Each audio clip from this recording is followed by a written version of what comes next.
Shana Tova.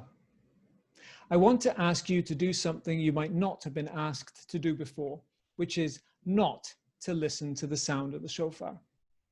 This idea came to me from a discussion with Brian Rosner, Anna Siegler, Nancy Jacobson, and Sherry Gutman.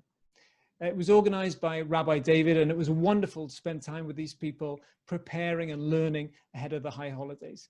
Thanks to all of them and to Rabbi David for organizing. Our group looked at Kol Nidre as a springboard for our discussion. We didn't come to any firm conclusions, but it did seem clear that the prayer was at some level about clearing something out of the way so we could get on with the real business of repenting.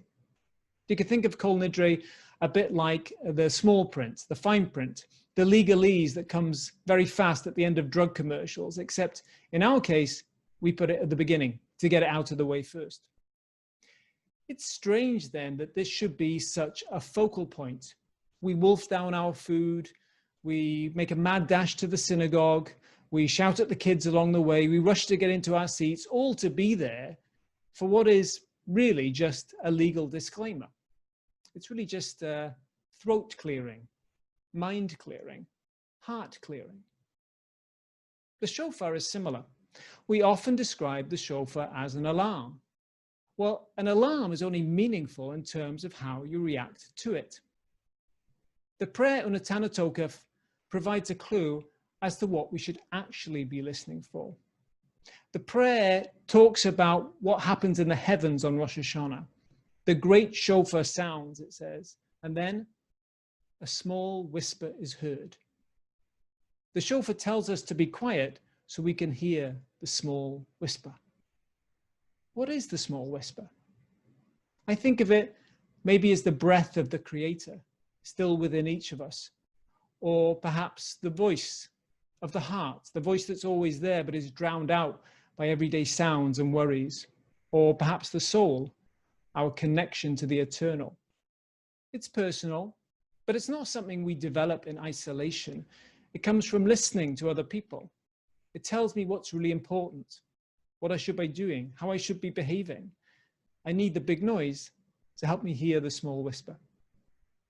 In the same way, an African-American friend told me recently that she thought the coronavirus helped to reveal to society the extent of racial injustice.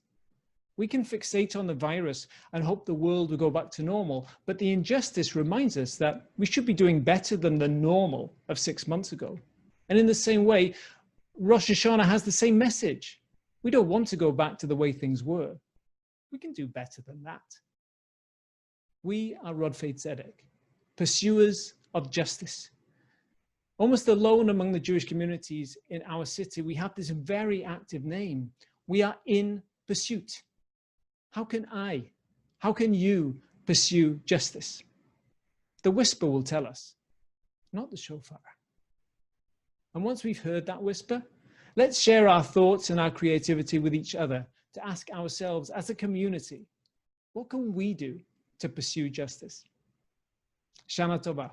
I wish all of us a year of health, a year of pursuing justice, and a year of helping to build a better world.